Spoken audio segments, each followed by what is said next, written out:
வணக்கம் எல்லாருக்கும். Hello everyone, எல்லோரும் எப்படி இருக்கீங்க? How are you all? So தமிழில் ஆங்கில உரையாடல். இன்றைக்கி என்ன பார்க்க போகிறோம்னு சொன்னால், ஸோ இங்கிலீஷில் நம்ம வந்து ஒருத்தவங்களோட பேரை சொல்கிறோம் வச்சுக்கோங்க. அதாவது வந்து இந்த ஃபொனட்டிக் வந்து சில பேருக்கு வந்து புரியாது. நம்ம வந்து என்ன சொல்கிறோம், ஏ சொல்கிறோமா, பி சொல்கிறோமா, பி சொல்கிறோமான்னு தெரியாது. அப்போ அதுக்குன்னு ஒரு முறை வச்சுருக்காங்க. அந்த முறையில் நம்மளுடைய பெயரை சொன்னோம்னா அவங்களுக்கு வந்து எளிமையாக வந்து புரிஞ்சு கொள்ள முடியும். ஸோ அதை தான் வந்து எப்படி சொல்கிறதுன்னு பார்க்க போகிறோம்.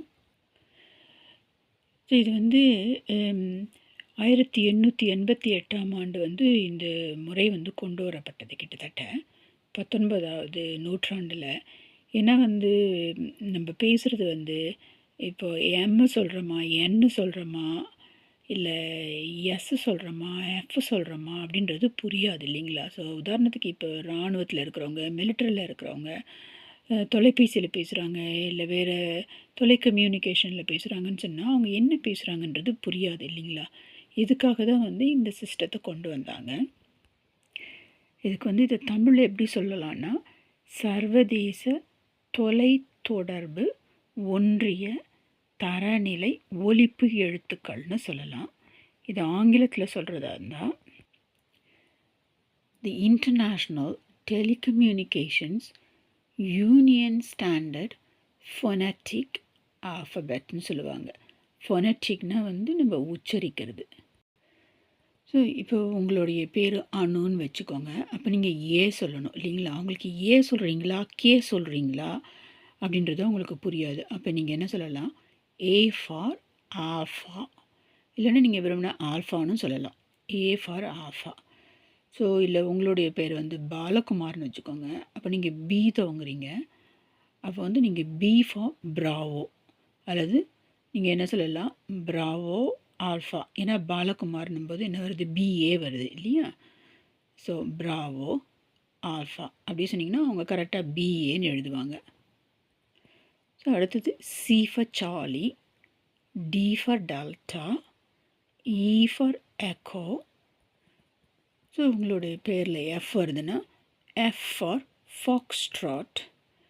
ஸோ ஜி வந்துச்சுன்னா G for Golf, H for Hotel. அதில் ஐ வந்துச்சுன்னா I for India, J for Juliet, K for Kilo. இப்போ பாலச்சந்திரனில் 3வது எழுத்து வந்து இப்போ சொல்லிட்டீங்க, பிஏ சொல்லிட்டீங்க, Bravo Alpha. L for Lima சொல்லலாம், திரும்பியும் ஆல்ஃபா வருது இல்லைங்களா? L for Lima, Bala, A வருது, so A for alpha. So அதே மாதிரி சி ஃபார் சார்லி சொல்லலாம், பாலச்சந்திரன் இல்லையா? ஹெச் நம்ம ஏற்கனவே பார்த்தோம், ஹெச் ஃபார் ஹோட்டல் சொல்லலாம். So Balachandran BALACH, A for alpha. So இப்போ அடுத்தபடியாக இதில் பாருங்கள், எம் ஃபார் மைக் இருக்குது, என் ஃபார் நவம்பர் இருக்குது. ஸோ பாலச்சந்திரனில் வந்து என் இருக்குது இல்லையா? ஸோ என் ஃபார் நவம்பர் சொல்லலாம். So L for Lima, M for Mike, N for November. இந்த எழுத்துக்கள்லாம் நீங்கள் தெரிஞ்சு வச்சுக்கிட்டிங்கன்னா உங்களுக்கு ரொம்ப ரொம்ப உபயோகரமாக இருக்கும். So O for Oscar, P for Papa, Q for Quebec. அடுத்தது R for Romeo, S for Sierra, U for Uniform. இப்படியே ஒவ்வொரு எழுத்துக்களாக வந்து உங்களுக்கு போகும் சரிங்களா? இது நீங்கள் தெரிஞ்சு வச்சுக்கிட்டிங்கன்னா, நீங்கள் சொல்கிற எழுத்து அவங்களுக்கு புரியலன்னு சொன்னால் நீங்கள் இந்த மாதிரி சொல்லலாம். ஒரு வார்த்தை சொல்கிறதா இருந்தாலும் சரி, உங்களுடைய ஒரு பேரை சொல்கிறதா இருந்தாலும் சரி, நீங்கள் இந்த மாதிரி சொல்லலாம். சரி, இப்போ நான் உங்களுக்கு எல்லாத்துக்கும் ஒன்றுத்துக்கும் விளக்கம் சொல்கிறேன் சரிங்களா? So A for Alpha. ஆல்ஃபானா என்னென்னா, கிரேக்க மொழி இருக்குது இல்லைங்களா? கிரேக்க மொழியில் முதல் எழுத்து வர்றது ஆல்ஃபா. இப்போ நம்ம சொல்கிறோம் தமிழில் வந்து ஆன்னு சொல்கிறோம் இல்லைங்களா? ஸோ ஆ வந்து அம்மாவுக்கு வர ஆ அப்படின்னு சொல்கிறோம், ஆடுக்கு வர ஆன்னு சொல்கிறோம் இல்லைங்களா? அந்த மாதிரி நம்மளுடைய முதல் எழுத்து வந்து ஆ. ஸோ அதே மாதிரி கிரேக்கத்துலேயும் பார்த்திங்கன்னா ஆல்ஃபான்றது முதல் எழுத்து சரிங்களா? அதுக்கு தான் வந்து அது ஏன்னு சொல்கிறது. அடுத்தது ப்ராவோனா வந்து ஓகே வெரி குட்னு சொல்கிறோம் இல்லைங்களா? மிக நன்று சொல்கிறோம் இல்லைங்களா? அதுக்கும் வச்சுக்கலாம் ப்ராவோ. இல்லை பிரேவாக இருக்கிறதுக்கும் வச்சுக்கலாம், பிரேவுன்னு சொல்லலாம். So B for bravo. அடுத்தது சின்னு பாருங்கள், C for Charlie. So Charlie Chaplin ஒருத்தர் ரொம்ப ஒரு ஃபேமஸ் ஆனவர் இல்லைங்களா? ஸோ சார்லின்றதும் வந்து ஒரு ஃபேமஸான பெயர் தான் அதுவும். அதுக்காக சொல்லலாம். சி ஃபார் சார்லின்னு சொல்லலாம். சார்ல்ஸ் இருக்கார் இல்லைங்களா? நம்ம இந்த நாட்டு ராஜா, இப்போ இருக்கிற ராஜா குயின் எலிசபெத்துக்கு அப்புறமா இப்போ இருக்கிறவர் வந்து கிங் சார்ல்ஸ் இல்லையா?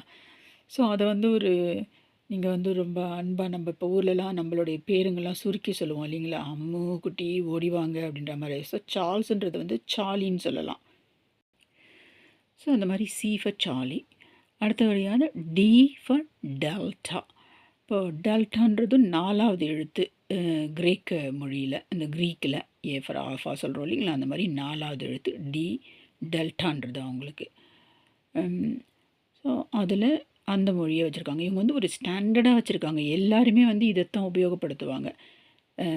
அவங்களுக்கு நீங்கள் சொல்கிற பேர் வந்து உங்களுக்கு புரியலன்னு சொன்னால் அந்த எழுத்தை வந்து இப்படி தான் அவங்க எல்லோரும் உபயோகப்படுத்துவாங்க. மாற்றி மாற்றி சொல்ல முடியாது. நம்ம தமிழில் வரவங்க எல்லாம் பார்த்திங்கன்னா அவங்க பேரை வந்து பெரிய பெரிய பேராக இருக்கும் இல்லைங்களா? அந்த பெரிய பேர்லாம் வந்து ஆங்கிலேயர்களுக்கு சரி, இல்லை மேலை நாட்டவர்களுக்கு வந்து ரொம்ப கஷ்டம். அதை உச்சரிக்கிறதும் கஷ்டம். அதோட இந்த எழுத்துக்கள் வந்து நம்ம தமிழில் எழுதணும்னா, ஒரு பேர் எழுதணும்னா ஒரே விதமாக தான் எழுத முடியும். ஸோ இப்போ ஒரு உதாரணத்துக்கு மஞ்சுன்னு சொன்னால் மா, இன், ஜூ தான் எழுத போகிறோம் இல்லைங்களா?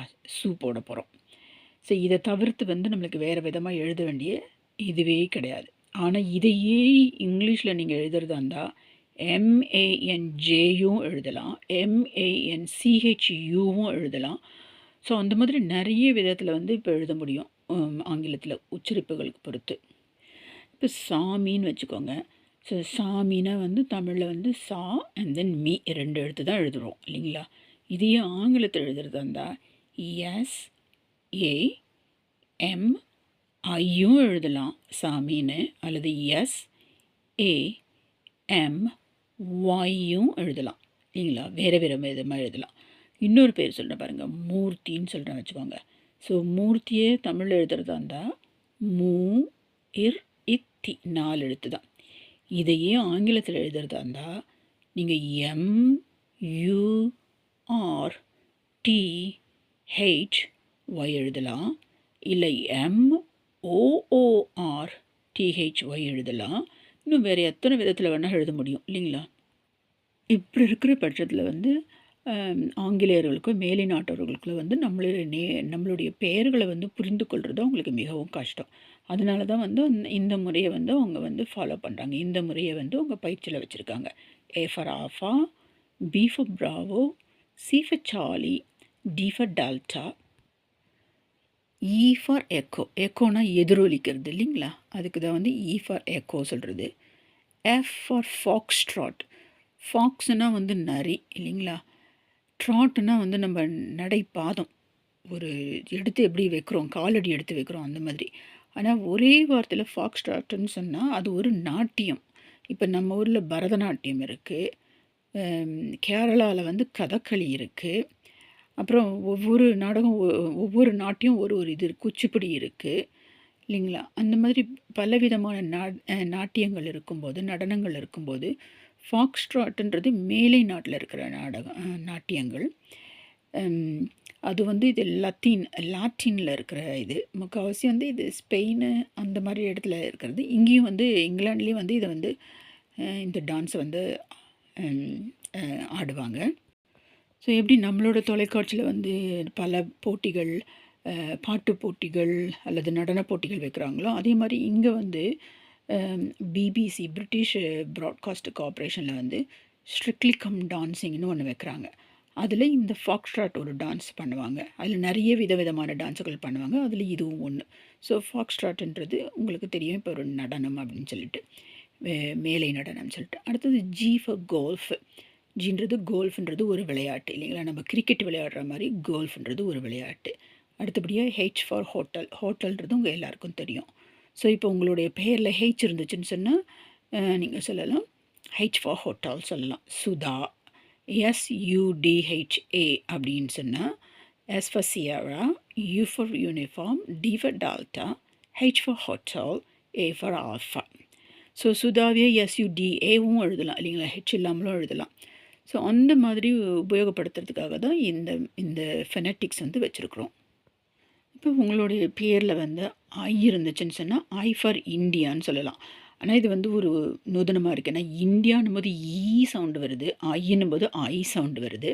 இருந்தாலும் அதைத்தான் வந்து அவங்க உபயோகப்படுத்துகிறாங்க. I for India.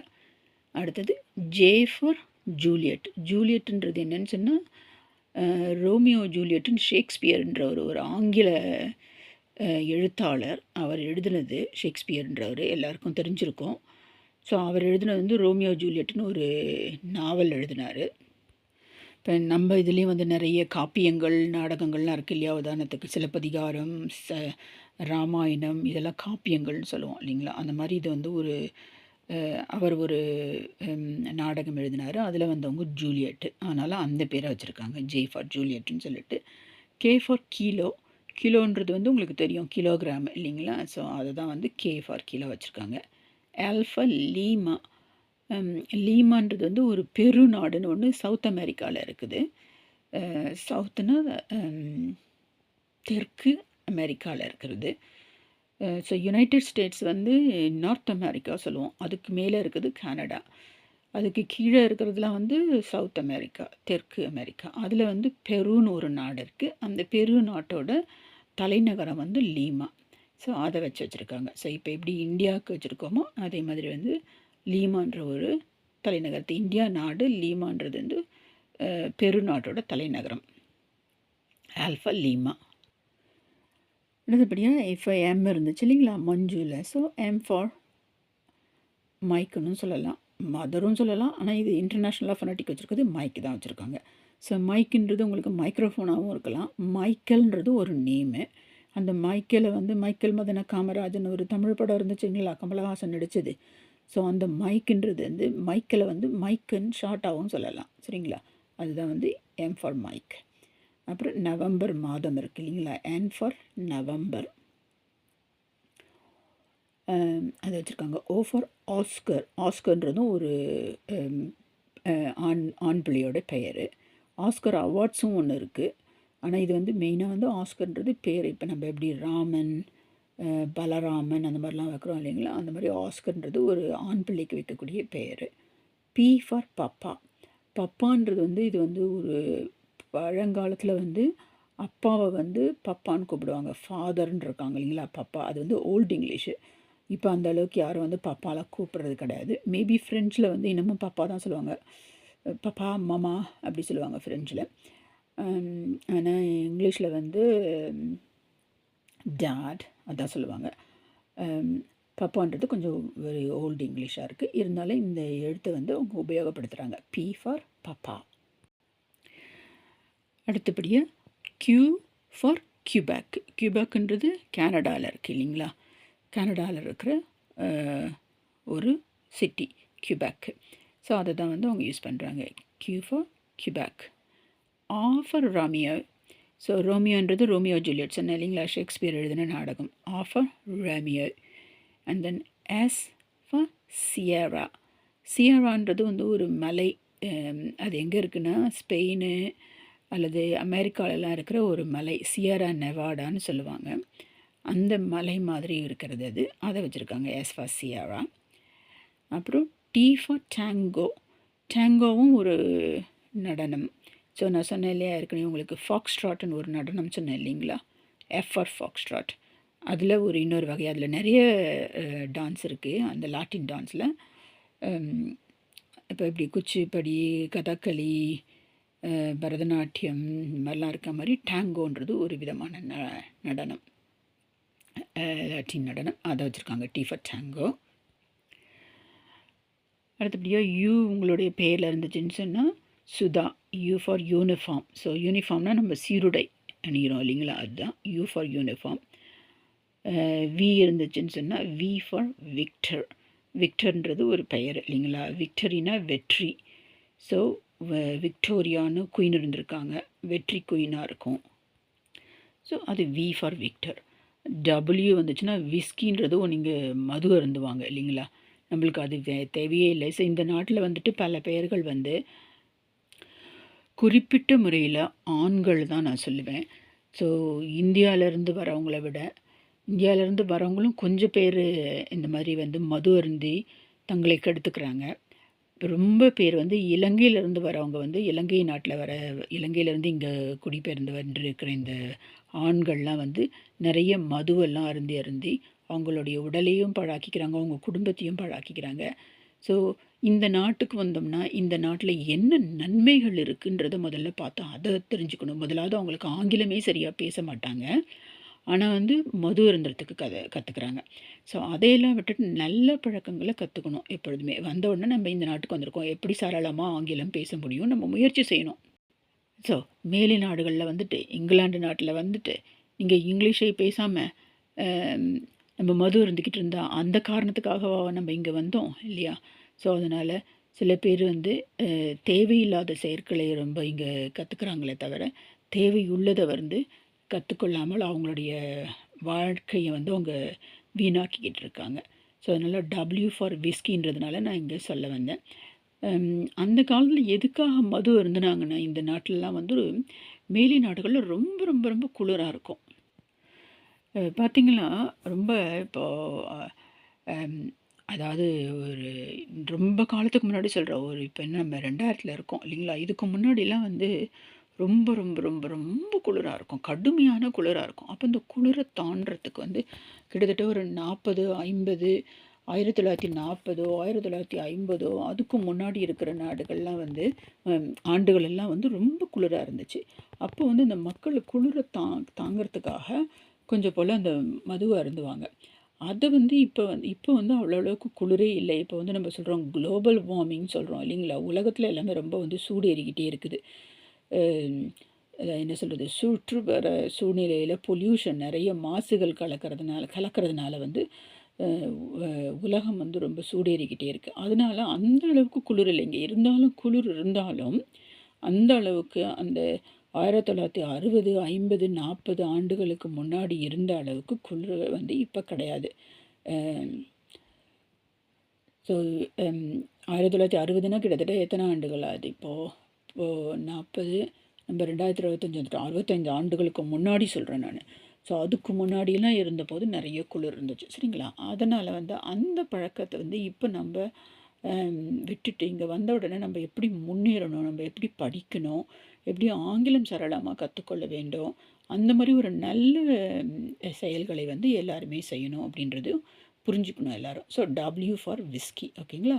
X for X ray. எக்ஸ்ரேனா என்ன நல்லா தெரியும் உங்களுக்கு, எக்ஸ்ரே எடுக்கிறது இல்லைங்களா? அது எக்ஸ் ஃபார் எக்ஸ்ரே.